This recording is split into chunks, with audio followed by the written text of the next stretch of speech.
biar kita nih nggak salah begitu. Jadi ada orang bagi duit sama kita, ini tanggal bukan tanggal waktunya bagi duit. Oh ini tanggal 1 gajian, bagi. Oh iya ini dari gajian. Kalau nggak jelas, nah, ini harus hati-hati, ini duit apa begitu. Jangan udah yang penting duit, dah mau duit setan kek, duit jin kek, duit mamadi kek, nggak boleh begitu muslim, karena nyangkut sama ibadah kita. Nantinya kalau ibadah kita acak-acakan, usaha kita jadi acak-acakan, gara-gara begitu rugi kita, rugi, jadi bahaya. Orang ketulangan nggak perlu gede-gede, kecil sakit, apalagi segede gini, udah repot. Ini kita harus pahami, kata Imam Ghazali begitu. Imam Ghazali begitu. Kenapa jangan sampai kita bakal bermasalah begitu. Kalau kemudian kita dibagi halal apa haram begitu, dibagi nih, kalau kita termasuk orang fakir yang berhak disantuni, bolehlah kita ngambil itu. Kalau kita enggak boleh. Assalamualaikum warahmatullahi wabarakatuh. Bismillahirrahmanirrahim. Kata Imam Ghazali, bila Anda yakin 90% harta orang itu haram, maka yang Anda ambil dari tangan dia, meskipun kaya-kayanya yang dibagi sama gua barang halal dari kontrakannya, kaya-kayanya, tapi usahanya nggak ada lagi, cuman barang haram, yang kita ambil haram juga. Jangan begitu, jangan. Tuh yang Ghazali ngajarinnya, nggak usah dah, jangan, bahaya begitu bahasa beliau nih. Jadi repot nantinya begitu. Orang yang nggak punya usaha kecuali usahanya ngerampok, yang dia bagi sama kita, kita bisa duga mungkin ini dari warisan dia dari babanya, ada kemungkinan, cuman kecil. Jangan repot, nggak usah, udah bang buat yang lain aja begitu. Sebab nanti di neraka repot, di akhirat dia bakal narik kita begitu, narik kita. Boro di akhirat, di dunia korupsi kita dibagi, masuk juga kita, nyolong kagak kita dibagi. Kan bininya ibu rumah tangga, bininya masuk juga, padahal nggak ngapa-ngapa bininya, keseret aja. Tuh di dunia, apalagi di akhirat repot. Kita orang jangan asal, jangan kendala begitu gitu. Kenapa tuh jangan? Karena kebanyakan harta itu dalam dugaan kuat kita barang haram, nggak usah ambil. Sebagai bentuk warai, hati-hati di dalam kita beragama ini, bahaya. Termasuk mana yang haram yang jangan diambil daripada harta wakaf di luar aturan wakaf. Ini harta wakaf buat fakir miskin, kita bukan orang fakir miskin, ambil haram, nggak boleh. Jadi repot. Wakafnya buat fakir miskin, kita ambil, dosa. Bukan peruntukannya. Orang tanah aja begitu tuh, aspal tuh, aspal jalan, namanya bina marga, dinasnya. Ada namanya jembatan, ini dinas pengairan dan jembatan. Lebih tuh aspal kita aspal juga nih jembatan. Korupsi, padahal kita sedekah karena menyalahi peruntukan. Makanya kadang ada jembatan itu lama sampai rusak tuh jembatan, belum dibener-benerin. Dalam aturan pemerintah tuh biasanya 100 meter dari kali itu urusan PU jembatan. Makanya kadang ini mau bagus, ini belum mulu. Ada ini udah bagus, ini belum, karena beda-beda. Beda pengaturan, beda-beda. Jadi kalau ada wakaf, tergantung wakafnya untuk apa. Kita makan, bahaya. Bahaya. Begitu, bahaya. Begitu. Harus jelas. Harus jelas. Begitu.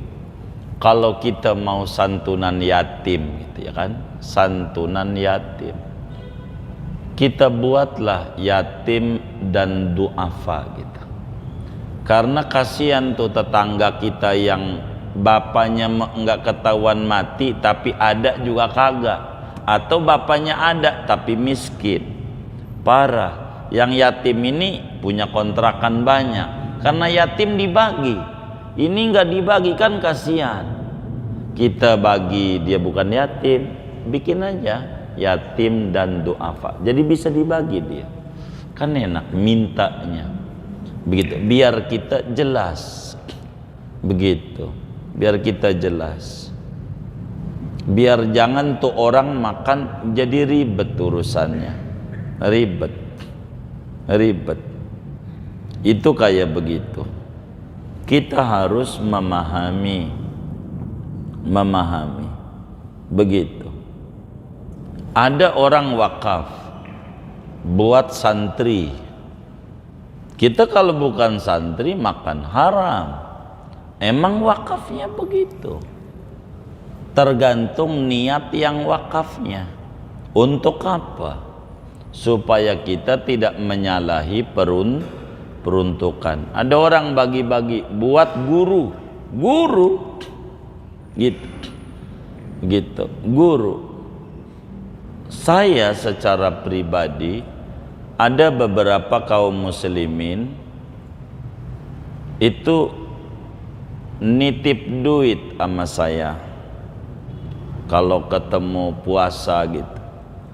Ada tuh nitip duit sama kita.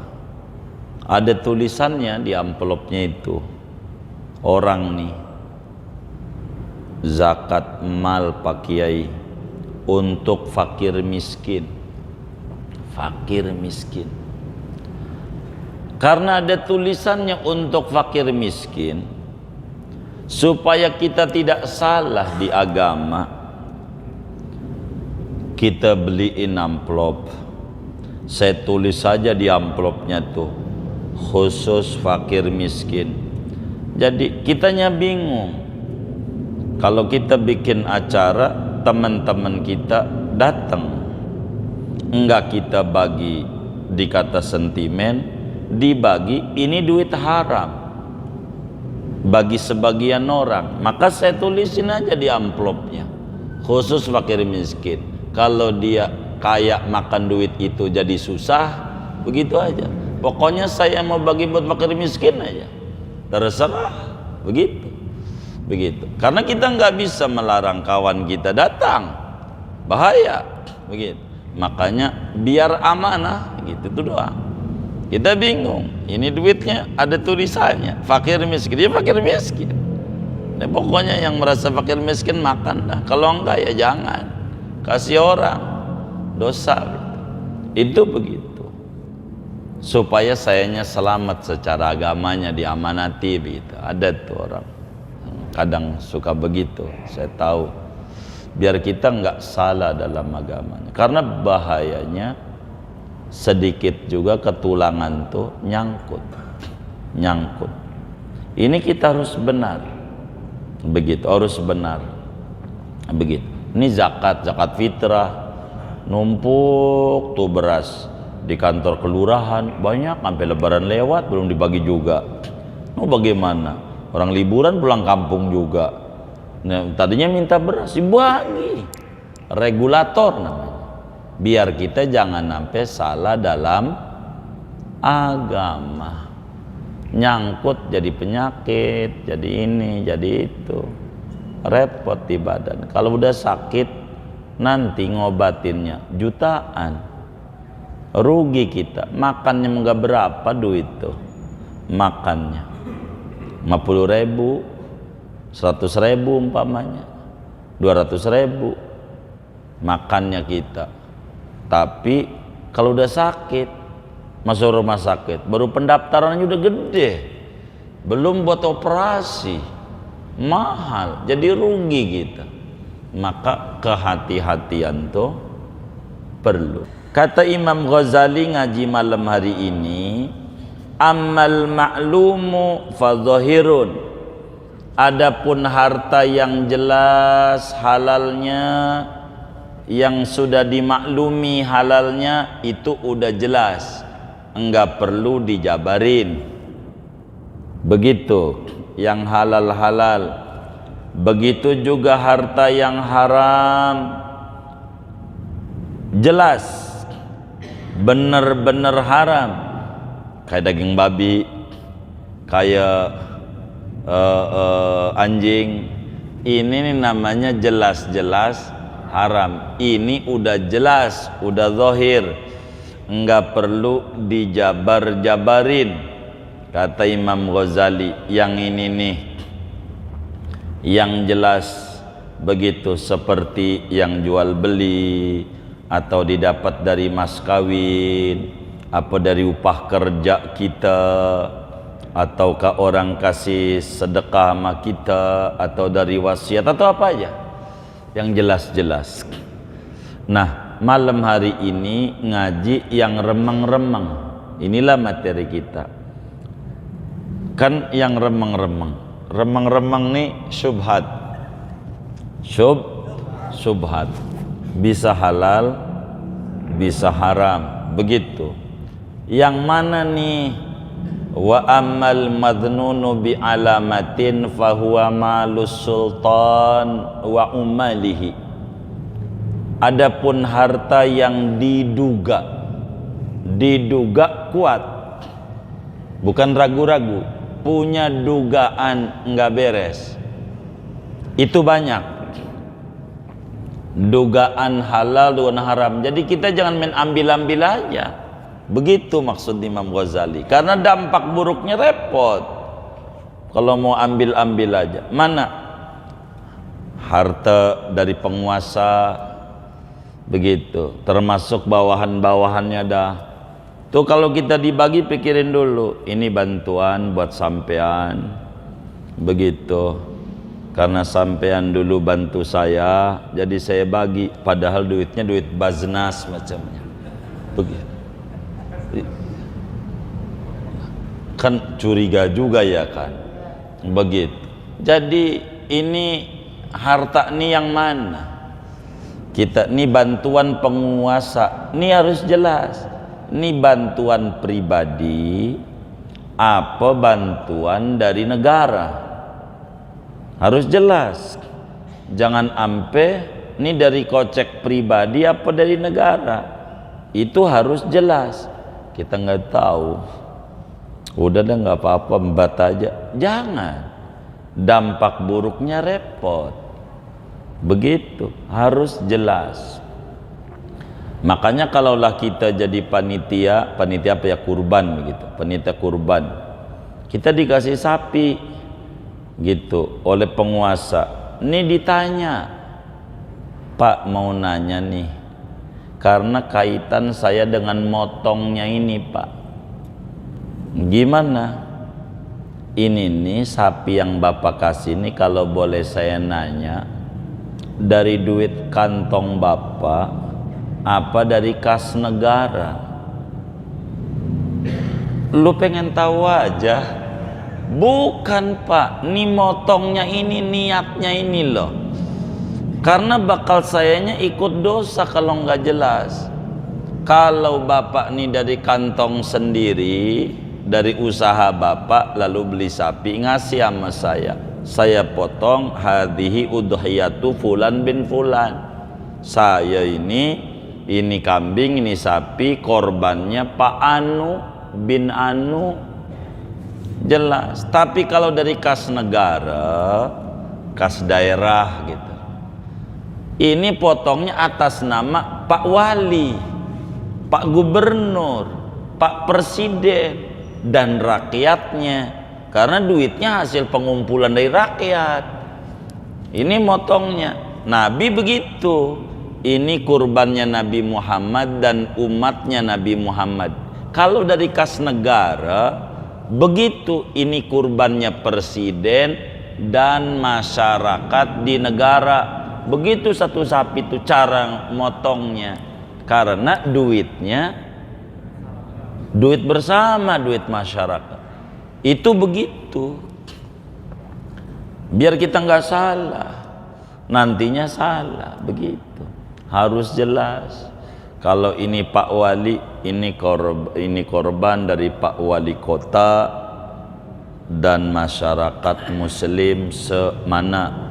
Ya, kita mana nih? Tangsel, bisa Tangsel. Kalau Jakarta se-Jakarta, kalau Indonesia begitu. Karena ini pengambilannya dari mana?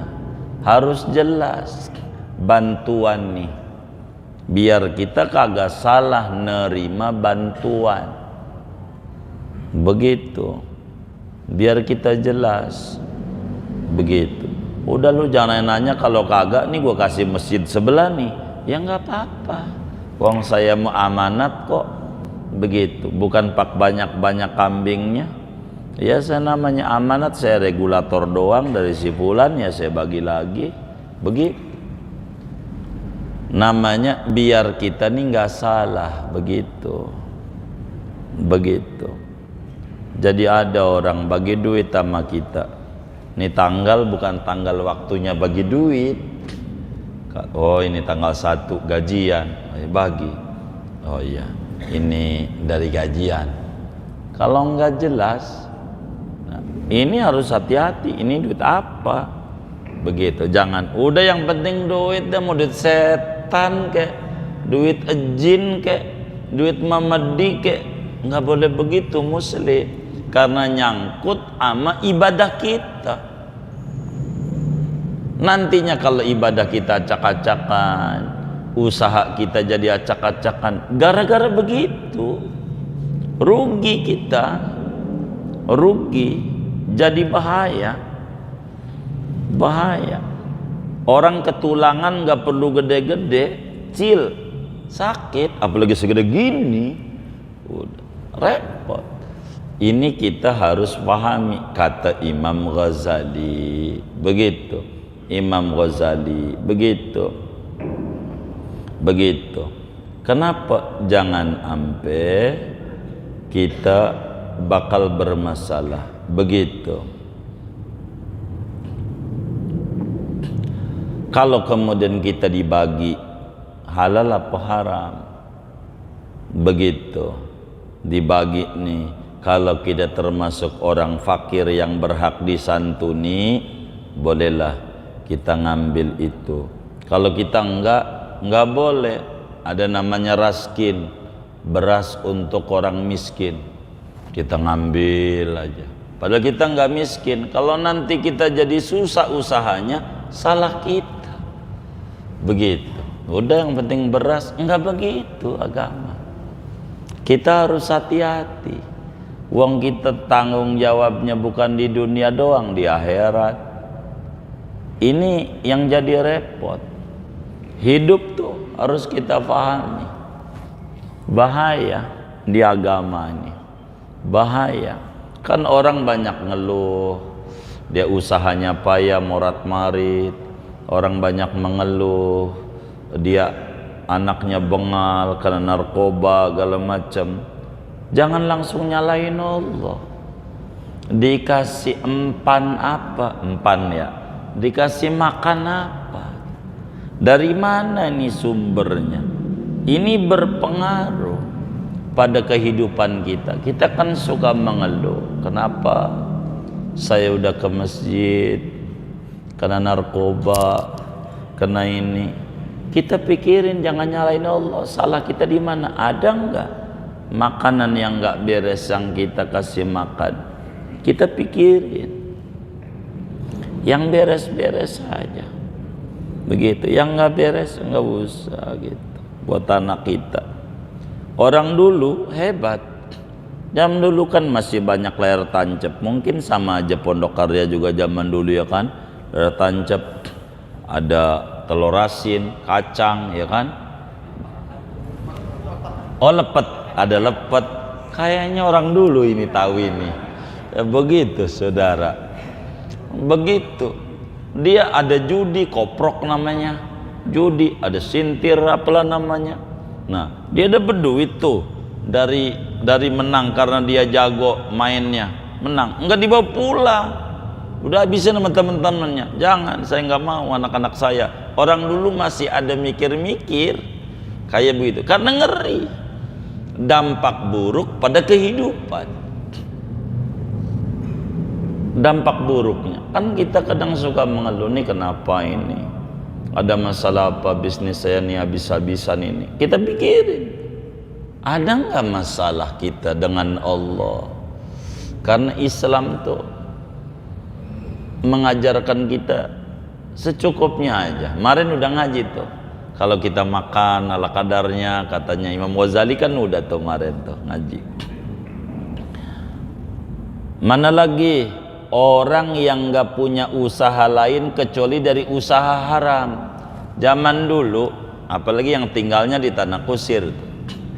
Zaman dulu itu kalau ada Cina mati, dia kuli nangis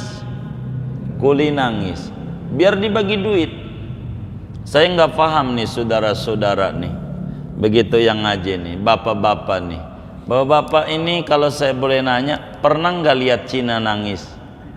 Hah? Oh enggak gitu. Saya sih belum pernah. Begitu, timbang lihat Cina doang kok nangis ya kan. Biasa aja lihat Cina, enggak perlu nangis. Karena jadi saudara, itu di tanah kusir tuh, di blok sebelah mari dekat Kali Pesanggaran tuh, kuburan Cina. Tuh kalau nguburin ikut nangis bagi duit. Kalau kita meratap namanya, bantu meratap. Kadang pura-pura dikasih bawang ininya. Biar apa? Biar kau air mata. Lumayan duitnya. Ini namanya duit hasil haram. Begitu duitnya. Kuli meratap. Kuli. Sampai sekarang Cina, ini ada Cina nangis. Saudara ikut gegerungan aja di situ bagi duit. Girang banget. Orang Cina begitu. Begitu. Kayak begitu. Ini repot nih yang kayak begini nih. Begitu. Atau orang usahanya murni, pure, dagang arak. Begitu. Pure itu doang, nggak punya yang lain. Jadi nggak ada harta halalnya. Yang kayak begini nih kita ambilnya dibagi dia. Sulit. Kecuali dia usaha dua. Begitu, dagang arak juga punya kontrakan juga, banyak kontrakannya. Begitu, dia bagi duit, mungkin dari kontrakan, mungkin dari dagang arak. Itu belum jelas. Yang kayak begini masih boleh, namanya syubhat. Begitu, syubhat, namanya syubhat. Begitu kata Imam Ghazali. Atau orang cuman rentenir doang, rentenir aja, rentenir, ngerente. Nah ini nih murni usahanya itu mulu, usahanya. Jadi yang haram murni. Atau orang usahanya ngerampok mulu. Begitu. Kita dibagi sama dia. Ini jam Rolex lagi. Ini buat lu aja, lumayan juga. Jangan ditanya, bang dari mana ini? ini saya ngerampok, paling nggak biar saya bersih dah bagi ente tad sama ustadznya begitu. Nggak apa-apa. Ya, nggak boleh, nggak boleh, haram. Jangan diakal-akalin. Dulu ada kasus di India, Muallim Syafi'i Hadzami rahimahullah rahmatullah berat menceritakan pada kajian ini kasus di India. Dulu kata beliau, di India ada orang kurang berpunya. Jadi pas pulang sholat Jumat itu masakan bininya tuh ya Allah serebeng aja di hidungnya. Ini lumayan nih opor, ini opor. Jadi masuk di hidungnya, nikmat. Ditanya sama bininya pulang Jumatan, ini opor dari mana ini?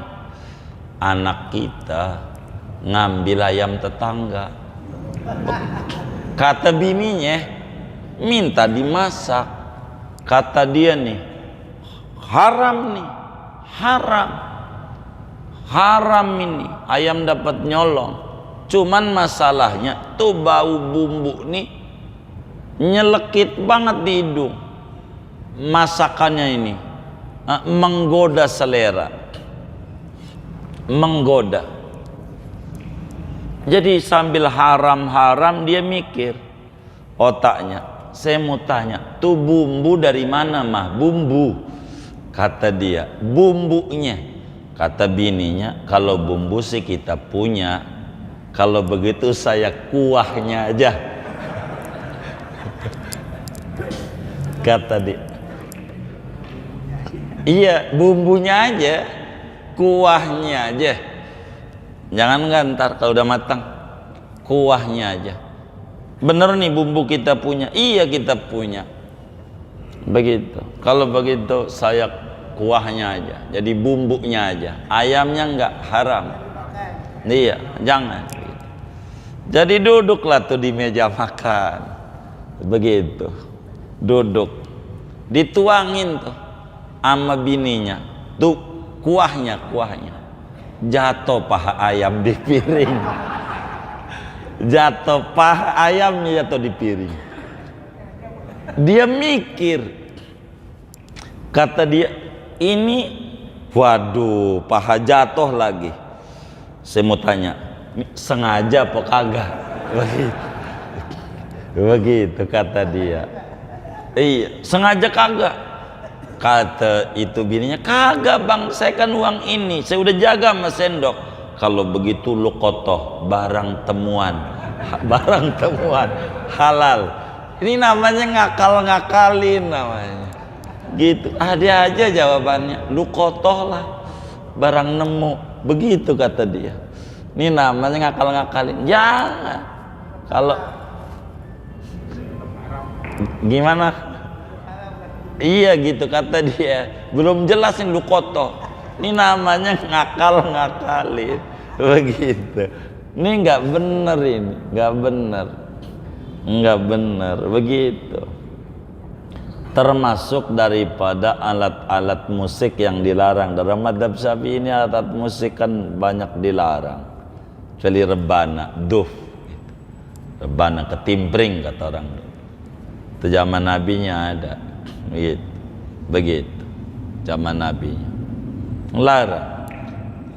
Kata Imam Ghazali, bila Anda yakin 90% harta orang itu haram,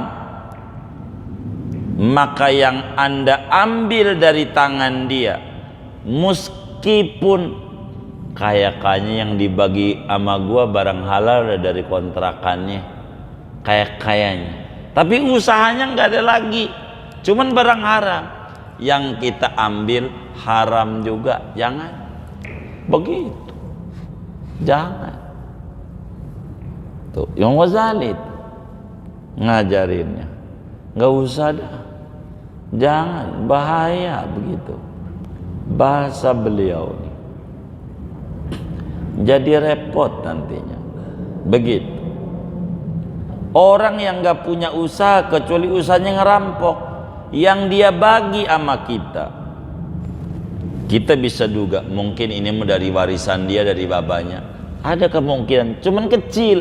Jangan repot, nggak usah. Udah bang, buat yang lain aja. Begitu. Sebab nanti di neraka repot di akhirat. Dia bakal narik kita. Begitu, narik kita. Boro di akhirat, di dunia korupsi, kita dibagi, masuk juga kita. Nyolong kagak kita, dibagi. Kan bininya ibu rumah tangga, bininya masuk juga. Padahal nggak ngapa-ngapa bininya, keseret aja. Itu di dunia, apalagi di akhirat. Repot. Kita orang jangan asal, jangan kendala begitu. Gitu. Kenapa tuh jangan? Karena kebanyakan harta itu dalam dugaan kuat kita barang haram. Enggak usah ambil. Sebagai bentuk wara'i, hati-hati di dalam kita beragama ini. Bahaya.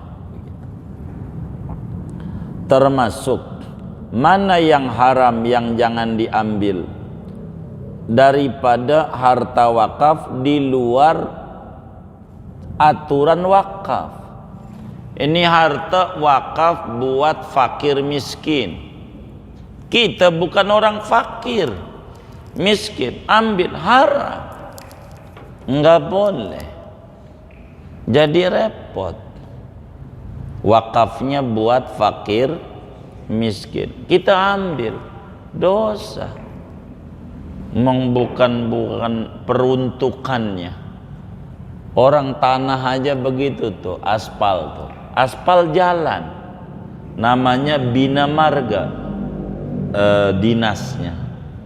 Ada namanya jembatan, ini dinas pengairan dan jembatan. Lebih tuh aspal kita aspal juga nih jembatan.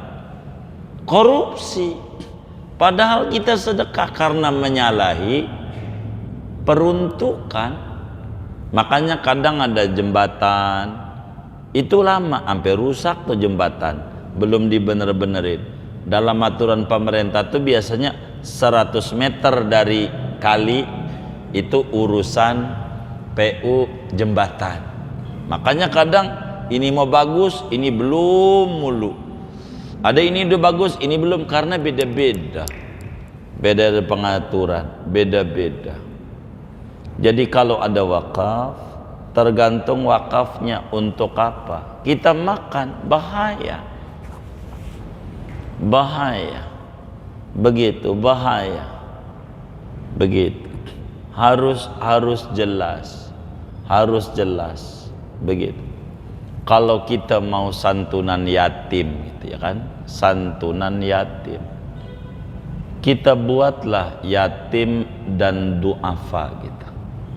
Karena kasihan tuh tetangga kita yang bapaknya enggak ketahuan mati tapi ada juga kagak, atau bapaknya ada tapi miskin. Parah. Yang yatim ini punya kontrakan banyak, karena yatim dibagi. Ini enggak dibagi kan kasihan. Kita bagi, dia bukan yatim, bikin aja yatim dan duafa. Jadi bisa dibagi dia. Kan enak mintanya. Begitu, biar kita jelas. Begitu. Biar kita jelas. Biar jangan tuh orang makan jadi ribet urusannya. Ribet. Itu kayak begitu. Kita harus memahami begitu. Ada orang wakaf buat santri. Kita kalau bukan santri makan haram. Emang wakafnya begitu. Tergantung niat yang wakafnya. Untuk apa? Supaya kita tidak menyalahi peruntukan. Ada orang bagi-bagi buat guru gitu guru. Saya secara pribadi ada beberapa kaum muslimin itu nitip duit sama saya, kalau ketemu puasa gitu, ada tuh nitip duit sama kita, ada tulisannya di amplopnya itu, orang nih zakat mal Pak Kiai untuk fakir miskin. Fakir miskin, karena ada tulisannya untuk fakir miskin, supaya kita tidak salah di agama,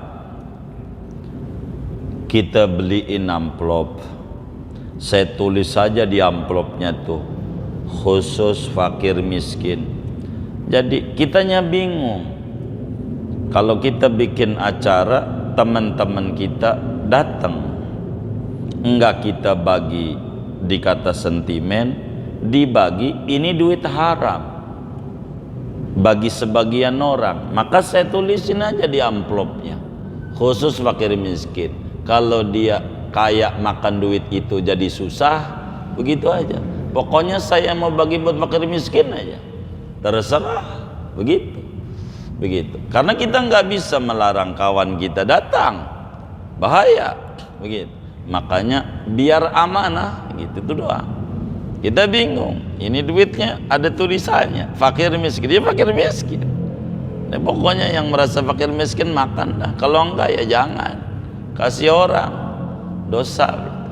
Itu begitu, supaya sayanya selamat secara agamanya, diamanati gitu. Ada tuh orang kadang suka begitu, saya tahu, biar kita nggak salah dalam agamanya. Karena bahayanya sedikit juga ketulangan tuh nyangkut. Ini kita harus benar, begitu, harus benar, begitu. Ini zakat fitrah, numpuk tuh beras di kantor kelurahan banyak, sampai lebaran lewat belum dibagi juga. Mau bagaimana? Orang liburan pulang kampung juga. Nah, tadinya minta beras dibagi, regulator namanya, biar kita jangan sampai salah dalam agama, nyangkut jadi penyakit, jadi ini jadi itu, repot di badan. Kalau udah sakit nanti ngobatinnya jutaan, rugi kita. Makannya enggak berapa duit tuh, makannya 50.000, 100.000 umpamanya, 200.000 makannya kita. Tapi kalau udah sakit, masuk rumah sakit, baru pendaftarannya udah gede, belum buat operasi, mahal, jadi rugi kita. Maka kehati-hatian tuh perlu. Kata Imam Ghazali, siapa orang yang tidak sibuk dengan belajar fikih, lalu kemudian dia ambil wakaf untuk orang yang belajar fikih, kita ambil, haram. Kalau wakafnya untuk belajar fikih, orang dulu begitu. Tergantung wakafnya untuk apa, kalau wakaf, atau pemberiannya untuk apa. Ini yang penting, jangan kita bilang yang penting duit, jangan. Kita harus jelas supaya kita tidak salah di dalam agama kita, begitu. Jangan sampai kita memakan barang yang bukan hak kita. Begitu juga ada orang, ada wakaf zaman dulu buat kaum sufi. Jadi orang tuh demennya zikir, dikasih nih buat makan wiridnya dia, dan ente wirid aja. Kalau kita kagak wirid, nggak boleh, bahaya. Artinya bukan kita, hak kita. Ini yang kemudian menjadi repot adanya. Maka kata Imam Ghazali, apa yang Anda ambil ketika ada orang wakaf buat kaum sufi umpamanya, kita bukan sufi, maka itu haram karena memakan yang bukan haknya. Kata Imam Ghazali, banyak sebetulnya menerangkan harta-harta kayak begini. Kalau mau dijelasin, ada di dalam kitab Ihya Ulumuddin. Dan perut kita ini kudu dijaga. Jangan sampai masuk ke dalam perut kita barang-barang yang haram. Yang halal aja. Begitu, yang halal aja. Kelihatannya enak, kena KPK lagi. Kan repot. Ibarat pejabat. Dah yang normal-normal saja. Jangan maksain diri. Pokoknya rumus muslim yang orang punya suatu saat kita punya. Gitu aja. Jangan ilangin di pikiran kita kayak begitu sebagai bentuk optimis. Tapi pengen buru-buru mah jangan. Sebab pisang pengen buru-buru matang di karbit ya namanya ya, bentet, nggak bagus. Kita kalau pengen buru-buru bakal jadi bentet, penyakit banyak, jadi macem-macem penyakit, akhirnya repot di kita. Itu kayak begitu. Maka kata Imam Ghazali, jaga tuh perut kita dari hal-hal yang diharamkan, makanan yang haram, dari cara-cara haram. Kita jangan, yang penting asal duit, jangan. Bahaya. Kalau buat makan insya Allah serendah-rendahnya muslim ada. Yang penting buat makan, ukuran makan kita. Ini yang bikin puyeng ini karena kita pengennya kayak orang-orang, tapi kerja kita nggak kayak orang-orang. Orang-orang masih sibuk, kerja kita tidur. Pengennya begitu. Kita pengennya kongres. Apa kongres? Kongko-kongko ora beres. Kongko-kongko ora beres. Nggak jelas. Mau ngapain? Banyak yang bisa dikerjain, gak usah gengsi. Banyak. Cuman kita nggak mau cara-cara. Maka kita harus bisa. Jangan asal dalam hidup. Sebab apa? Mencari harta yang halal itu, kata Imam Ghazali, hukumnya wajib bagi tiap muslim. Wajib hukumnya. Yang halal.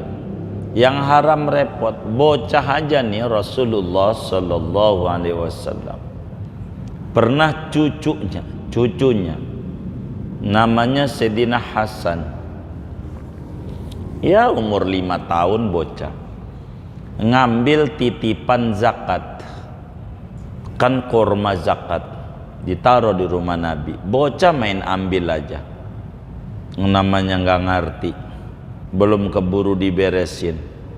Dilihat sama Nabi lagi ngunyah kurma, dicekek lehernya sama Nabi. Kata Nabi, biar keluar. Saking apa? Bahaya. Sayyidina Abu Bakar Siddiq radhiyallahu ta'ala an, dari karyawannya, pernah satu hari dia minum susu. Dia nggak nanya, biasanya menanya dari mana. Ini enggak. Dia nanya sama dia punya budaknya, dari mana ini? Begitu. Ini hasil dari begini, jual barang basi. Saya bilang bagus. Langsung Abu Bakar tangannya dicolok-colok di dia punya mulut, dimuntahin. Begitulah orang-orang dulu, demi supaya jangan sampai barang haram masuk di dalam dia punya perut, bahaya. Padahal Sayyidina Hasan bocah, dosa juga enggak bocah, tapi Nabi jaga. Bahaya begitu. Ini penting. Kita ada ahlul bait, habaib datang, habaib nggak boleh makan zakat. Maka ada habib datang, jangan kasih dari kantong zakat, sian dosa, penyebabnya kita dikasih sama kita. Jangan juga kejam, biblu haram minta zakat, haram, kan kasihan juga, bikin kecewa. Bagi aja, jangan dari dana zakat kita, Kita ada dana zakat berapa, 1 juta atau 2,5 juta, karena duitnya 100 juta. Kalau 100 juta kan 2,5%-nya 2,5 juta. Dia minta, jangan kata kasih dari bagian zakat ini, jangan, bakalan jadi dosa, enggak boleh begitu. Kata Nabi, innama hadhis shadaqat innama hiya min awsakhin nas fa innaha la tahillu li Muhammad wala li ali Muhammad. Ini zakat kotoran, enggak halal bagi Nabi Muhammad dan ahlul baitnya. Maka kita jangan kasih zakat. Kalau enggak ada lagi adanya zakat, bagaimana? Kata dia enggak apa-apa. Ya udah, urusan dia begitu. Kita sampaikan agar supaya enggak salah di dalam agamanya. Ala kulli hal, betapa penting kita menjaga perut kita daripada yang haram, sebab yang menyebabkan orang masuk neraka gara-gara kurang telaten mana halal mana haram. Kalau pengen panjang, kata Imam Ghazali, Anda silakan baca di kitab Ihya Ulumuddin pada judul bab mana-mana yang syubhat, mana-mana yang halal, mana-mana yang haram. Kami jabarkan panjang lebar, tapi kitab Bidayatul Hidayah ini sebagai kitab dasar, tidak banyak garis besarnya saja. Kurang lebih demikian ngaji kita. Ada yang ditanya mungkin dari materi ini atau di luarnya, sebelum doa dipersilahkan. Wallahu a'lam. Baik. Waalaikumsalam. Ada kebiasaan di kampung kita atau di misalnya misalkan begini, ada pepohonan atau ada lembah atau ada daun-daunan yang kita ambil tanpa izin, tapi sebetulnya itu nggak apa-apa. Nah, ini bagaimana nih? Yang kedua, sebagai masyarakat kita itu sering banget orang-orang yang statusnya single atau janda itu nikah tanpa wali, mengatakan, ada yang mengatakan sah gitu, seorang janda boleh menikahkan sendiri. Iya, baik. Kalau sesuatu barang itu dimaklumi keridhaan daripada si pemiliknya, maka itu namanya jelas halalnya, enggak apa-apa kalau dimaklumi keridhaannya. Seperti adat di daerah-daerah itu, ada kecapi jatuh, itu yang jatuh boleh diambil, begitu, boleh, itu halal, emang adatnya begitu. Itu namanya ulima ridahu, itu nyata halalnya karena udah dimaklumi ridho yang punyanya. Ada yang enggak, barangkali duren jatuhan, emang juga yang enak yang jatuh, ini jatuh nih, enggak juga, nemu nih, bahaya, begitu. Jadi dilihat saja, bila adatnya itu diketahui keridhaan orang terkait sesuatu, maka enggak apa-apa untuk kita ambil, kita makan. Bila kita tidak adat di situ, maka jadi haram. Itu begitu hukumnya. Jadi tinggal diketahui ulima ridahu amla, diketahui keridhaan dia atau tidak. Kalau diketahui enggak apa-apa, kalau ridho, kurang lebih demikian. Wallahu alam. Kemudian itu bagaimana ada janda menikah tanpa wali? Begini, kata Nabi besar Muhammad sallallahu alaihi wasallam dalam hadis yang sahih, la nikaha illa biwaliyin wa syahidai adlin. Tidak sah pernikahan tanpa ada wali dan 2 saksi yang adil. Artinya pernikahan itu enggak sah bila kemudian tanpa ada wali. Begitu. Bagaimana ini janda atau gadis, mau janda mau gadis, di dalam madhab Syafi'i tidak kasih menikah tanpa ada wali. Bagaimana ada orang janda menikah tanpa wali? Dengan alasan boleh, mungkin mengikuti madhab Abu Hanifah, tapi harus utuh. Kalau enggak utuh bahaya. Di dalam Al-Quran Allah Subhanahu wa taala menyatakan pada surat Al-Baqarah, at-talaqu marratan. Fa imsakum bima'rufin aw tasrihun bi ihsan. Fa in talaqaha ba'du fala tahillu lahu hatta tankiha zaujan ghairah. Karena bahasa Al-Qur'annya menggunakan kata hatta tankiha, sehingga menikah si perempuan itu menikah, maka kata Abu Hanifah, bila janda boleh saja dia menikahkan dirinya dinikahkan. Saya nikahkan diri saya kepada engkau dengan mas kawin sekian. Abu Hanifah. Namun tidak itu doang aturannya, ada terus wajib bikin pesta. Kalau nggak pesta bakal zina dia. Sebetulnya ulama sama kayaknya, karena pestanya wajib. Jadi abis tuh nikah tuh jangan tidur dulu, pesta dulu besar, undang semua masyarakat bahwa dia telah nikah. Sebetulnya sama, bahkan lebih berat. Ngundang orang banyak kan repot ya kan. Begitu, mendingan pakai wali. Mau ngapain? Gitu kan, nikah pengen cari berkah, tujuannya berkah, mau surga mau senang-senang kan begitu. Kalau dia mau surga, dia harus ikuti aturan.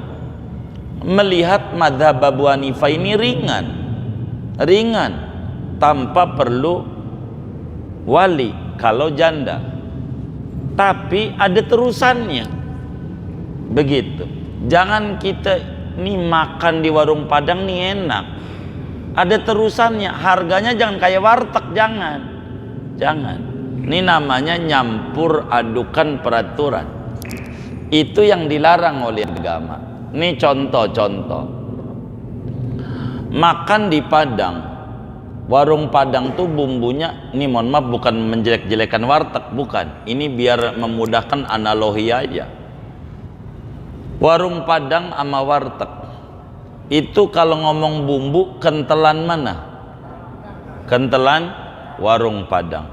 Kalau ngomong harga murahan mana? Murahan warteg.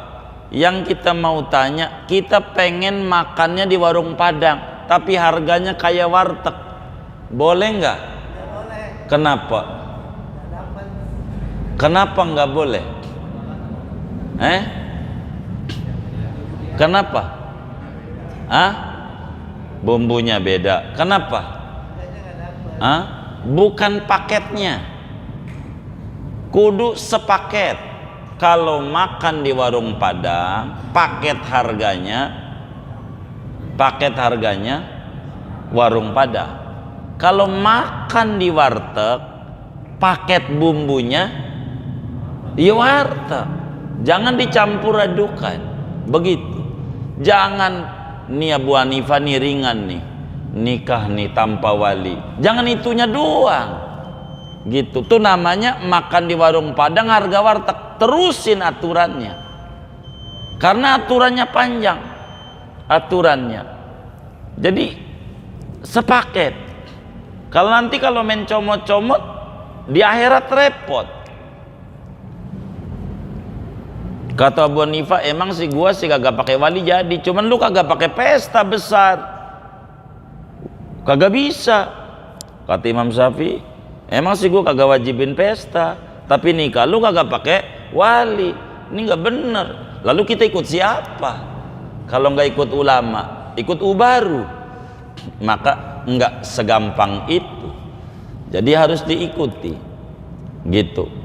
Silakan dibaca kitab namanya Kanzud Daqaiq, kitab fikih daripada Hanafi yang kecil-kecil, atau Al-Mabsut Imam Sarkhasi yang lumayan besar itu, sampai 15 jilidan segede Quran itu, fikih Hanafi harus utuh begitu. Enggak boleh kita main comot-comot karena bakal bahaya gitu kalau main comot-comot. Jadi harus utuh aturan-aturan Hanafinya begitu. Karena perselisihan pendapat ini muncul daripada kalimat Quran hatta tankiha. Inilah kemudian menjadi perbedaan pandangan daripada ulama mujtahid. Tapi saran saya, kenapa sih nggak mau pakai bapak? Kan yang ngelahirin bapak, yang nyekolahin bapaknya, yang ngegedein bapaknya. Kita kalau jadi bapak digituin tuh, kita setuju apa kagak? Kagak.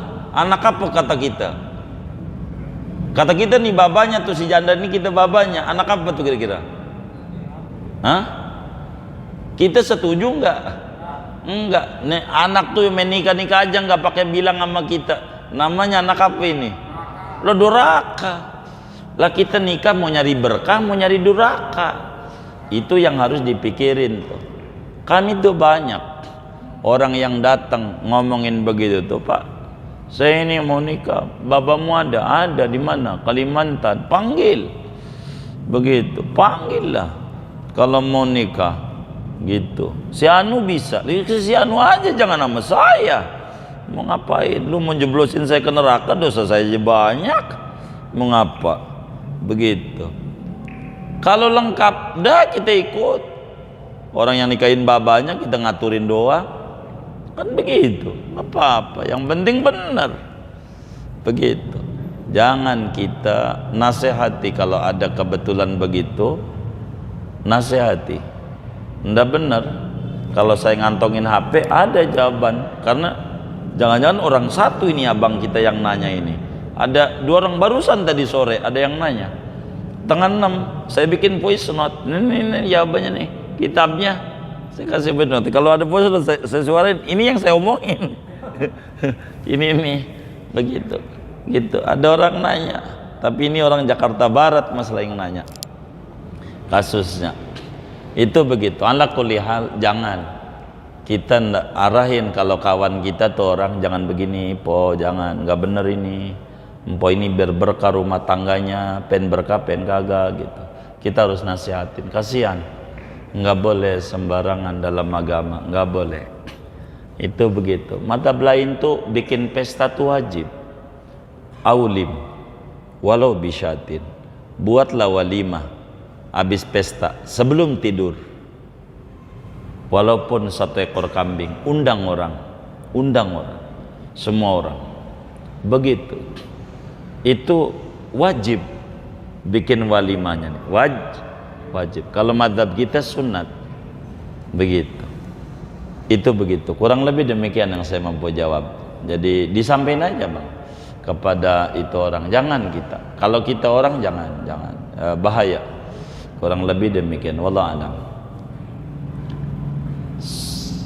Sudah baik, ada pengumuman. Baik,